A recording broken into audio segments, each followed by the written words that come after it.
My dear students. मैं आपकी हिंदी शिक्षिका हिंदी हब विद चेतना में आप सभी का स्वागत करती हूं और आज फिर से एक नए टॉपिक के लेकर आपके समक्ष प्रस्तुत हूं। जी हाँ, स्क्रीन पर आप देख सकते हैं कि आज का हमारा नया टॉपिक है प्रतिवेदन लेखन, जिसको इंग्लिश में हम रिपोर्ट राइटिंग कहते हैं। तो इंग्लिश का रिपोर्ट राइटिंग ही प्रतिवेदन कहलाता है। प्रतिवेदन क्या है, इसकी परिभाषा क्या है, इसके प्रमुख तत्व क्या है, इसकी विशेषता क्या है, इसके एमसीक्यूज, ये क्यों जरूरी है, क्यों महत्वपूर्ण है, ये सारी जानकारी हम इस प्रतिवेदन में, इस वीडियो में आज पढ़ेंगे। तो आइए बच्चों शुरू करते हैं इसकी परिभाषा से। तो प्रतिवेदन एक औपचारिक दस्तावेज होता है, जैसे कि आप स्क्रीन पर इसकी परिभाषा देख पा रहे हैं, जिसमें किसी विषय, घटना एवं कार्य की तथ्यात्मक एवं व्यवस्थित जानकारी प्रस्तुत की जाती है। मीन्स जो प्रतिवेदन आप लिख रहे हैं वो किसी विषय पर हो, वो किसी घटना पर हो, घटना जो बीत चुकी है, तो वह जानकारी एकदम तथ्यों के आधार पर होनी चाहिए, मीन्स सत्य होनी चाहिए, उसमें कोई मिलावट नहीं होनी चाहिए, वह जानकारी व्यवस्थित होनी चाहिए और व्यवस्थित रूप में ही लोगों तक पहुंचाई जानी चाहिए। तो हम कह सकते हैं कि अंग्रेजी में प्रयुक्त होने वाला रिपोर्ट शब्द ही प्रतिवेदन कहलाता है और तथ्यों के आधार पर किसी घटना, संस्था या समारोह की जानकारी लोगों तक देना ही प्रतिवेदन कहलाता है। अब सवाल ये उठता है कि जो प्रतिवेदन है वो किस काल में और किस शैली में लिखा जाता है। तो इसका काल है, आप ध्यान रखेंगे जब भी आप प्रतिवेदन लिखेंगे ये भूतकाल में लिखा जाता है। मीन्स जब भी हम बात करेंगे तो आंखों देखा घटनाक्रम, मीन्स जो हम देख चुके हैं उसी को लिखेंगे और ये पत्रकारिता की एक विधा में आता है, इस चीज का आप ध्यान रखेंगे। प्रतिवेदन के प्रमुख तत्व पढ़ेंगे। अब प्रतिवेदन के प्रमुख तत्व में सबसे पहले हम शीर्षक का ध्यान रखेंगे, जिसमें विषय का स्पष्ट होना, उसमें हमारा संक्षिप्त नाम होना बहुत ही आवश्यक होता है। मीन्स किस विषय पर आप रिपोर्ट बना रहे हैं वह नाम होना, वह शीर्षक होना आवश्यक है। प्रस्तावना, घटना, विषय का संक्षिप्त विवरण उसमें दिया जाना चाहिए। मुख्य विषय वस्तु उसकी क्या है, मीन्स जिस विषय पर आप लिख रहे हैं उसकी विषय वस्तु क्या है, उसके आंकड़े कैसे हैं, उसका विश्लेषण, मीन्स आपने उसको क्रॉस चेक किया है, उसमें कोई जानकारी आपकी व्यक्तिगत तो नहीं है, वह सही है, इस चीज का आप स्पष्ट ध्यान रखेंगे। निष्कर्ष, निष्कर्ष में हम हमारा सारांश और परिणाम लिखेंगे कि अंत में हमको क्या लिखना है उसमें। उसका सुझाव, उसकी अनुशंसाएं कैसी हो, यदि आवश्यक हो तो आप उसमें सुझाव दें, अन्यथा आप सामान्य प्रतिवेदन लिखकर छोड़ दें। हस्ताक्षर एवं तिथि प्रतिवेदन की पहचान के लिए आवश्यक है कि किस दिन प्रतिवेदन लिखा गया, किसके द्वारा लिखा गया, वह तिथि और जो व्यक्ति लिख रहा है उसके हस्ताक्षर होना एकदम आवश्यक है। एक महत्वपूर्ण नोट से आप सभी के लिए कि प्रतिवेदन सदैव भूतकाल और पास्ट टेंस में लिखा जाता है, क्योंकि यह बीती हुई घटना का विवरण होता है। जैसे कि अभी मैंने आपको बताया कि हम जो देख चुके हैं, आंखों देखा विवरण प्रतिवेदन में लिखा जाता है। मीन्स बीती हुई घटना का विवरण हम इसमें करते हैं, तो स्वाभाविक सी बात है कि वो भूतकाल के अंतर्गत ही आएगा। जैसे आप स्क्रीन पर देख सकते हैं कि यहाँ पर भूतकाल का कुछ उदाहरण दिया गया है, जैसे आयोजित किया गया। एक उदाहरण हम लेते हैं कि आज विद्यालय में मैच का आयोजन किया गया, छात्रों ने उसमें बढ़ चढ़कर भाग लिया, छात्रों को, विजेता छात्रों को पुरस्कृत किया गया और अंत में कार्यक्रम कैसा था, तो कार्यक्रम अंत में हमारा बहुत सफल रहा, इस चीज का विवरण हम करेंगे। मीन्स आप देख सकते हैं कि किया गया, किया गया, भाग लिया, दिया गया और हुआ, ये सभी जो शब्द हैं ये पास्ट टेंस के अंतर्गत आते हैं। आप भली भांति इनसे वाकिफ हैं। प्रतिवेदन के प्रकार और उसकी विशेषताएं, प्रतिवेदन के कितने प्रकार होते हैं और उसकी क्या विशेषताएं होती है, हम वो भी इसमें विस्तार से समझेंगे।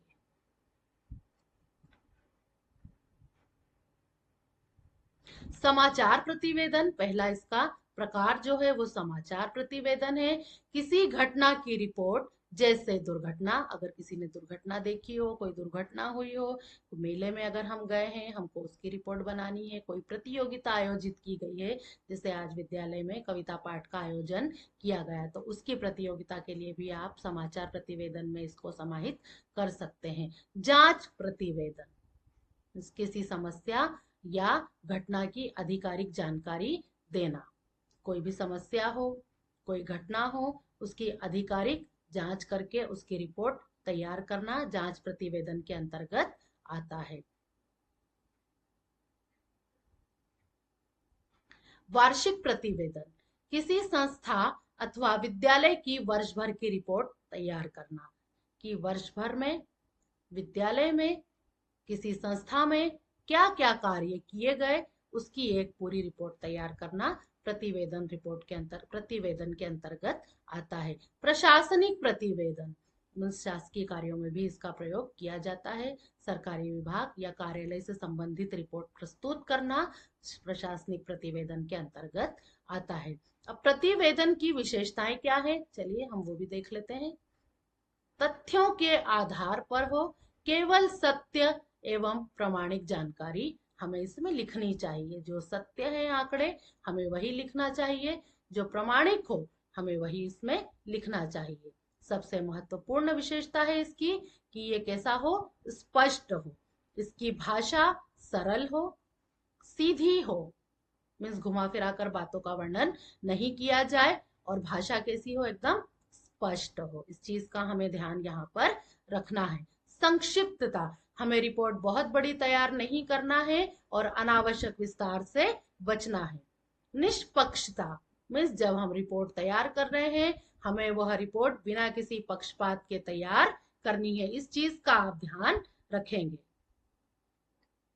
क्रमबद्धता, एक दूसरे से सभी वाक्य जुड़े हो, उसमें क्रम प्रस्तुत करें। सुव्यवस्थित एवं क्रमबद्ध वह रिपोर्ट प्रस्तुत हो। ऐसा नहीं कि कोई वाक्य हम कुछ और लिख रहे हैं, दूसरा वाक्य हमने कोई और प्रस्तुत कर दिया, तो इस चीज से भी हमको बचना है। फिर से यहाँ पर मैंने एक इम्पोर्टेंट चीज आप लोगों के लिए डाल दी है, कुछ उदाहरण भी डाले हैं। प्रतिवेदन का प्रारूप आइए देखते हैं, और लिखना तो हमको इसे भूतकाल में ही है, और इसकी विधा होगी पत्रकारिता विधा। पत्रकारिता की विधा के अंतर्गत ये आता है।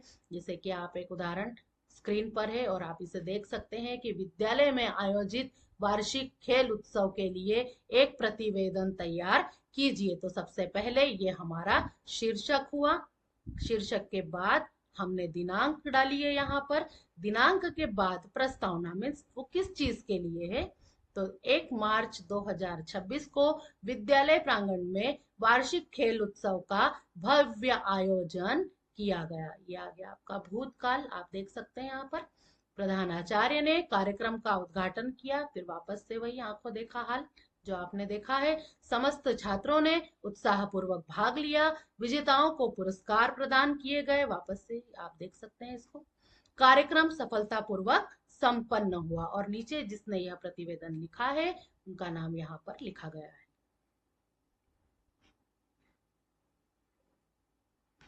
तो ये था हमारा प्रतिवेदन लेखन। ऐसी उम्मीद करती हूँ कि आपको प्रतिवेदन अच्छे से समझ में आया होगा।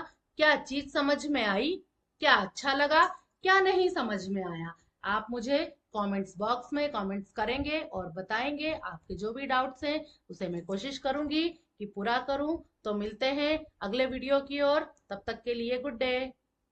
हमने प्रतिवेदन समझा, रिपोर्ट राइटिंग समझा, आइए उसके कुछ महत्वपूर्ण एमसीक्यू हम देख लेते हैं, जिससे ये हमें और भी तटस्थ होगा।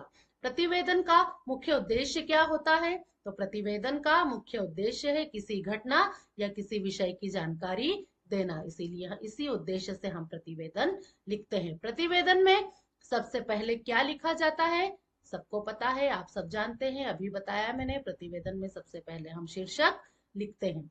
प्रतिवेदन की भाषा कैसी होनी चाहिए?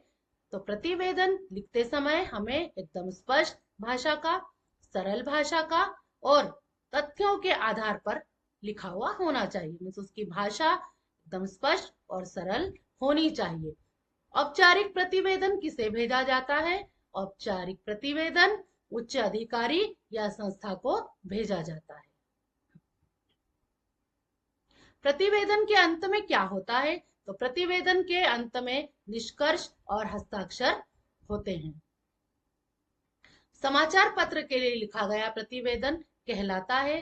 तो ये पत्रकारिता प्रतिवेदन के अंतर्गत आता है। और एक चीज और ध्यान रखेंगे, इसकी शैली, इसके लिखने का तरीका भी पत्रकारिता शैली के अंतर्गत ही आता है। मीन्स ये पत्रकारिता की एक विधा के अंतर्गत आता है। इस चीज का आप ध्यान रखेंगे।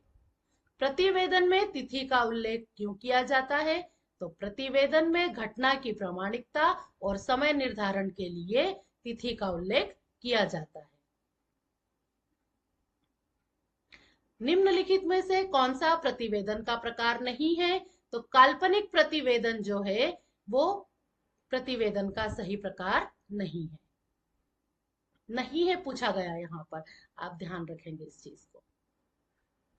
प्रतिवेदन लेखन में किस बात का ध्यान रखना सबसे ज्यादा जरूरी है? जैसे कि शुरुआत में ही मैंने आपको बताया, जब भी आप रिपोर्ट राइटिंग करते हैं, जब भी आप प्रतिवेदन लिखते हैं, उसमें आपके तथ्य कैसे हो? सही हो, सत्य हो, प्रामाणिक हो और उसमें क्रमबद्धता हो। व्यक्तिगत बातों का समावेश उसमें नहीं होना चाहिए। इस चीज का आप ध्यान रखेंगे। विद्यालय में हुए कार्यक्रम का प्रतिवेदन कौन लिखता है? जो विद्यालय में प्रतिवेदन जो विद्यालय में कार्यक्रम होता है उसका प्रतिवेदन संबंधित छात्र और शिक्षक लिखते हैं। यहाँ पर आपको इसकी आंसर की भी दी गई है और ऐसी उम्मीद करती हूँ कि जो अभी मैंने आपको एमसीक्यू समझा है आपको अच्छे से समझ में आया होगा। रिपोर्ट राइटिंग भी आपको बहुत अच्छे से समझ में आया होगा।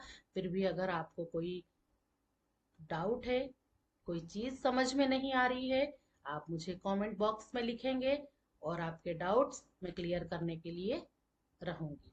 तो मिलते हैं अगले वीडियो के साथ। उम्मीद करती हूँ आपको पसंद आएगा। Good day.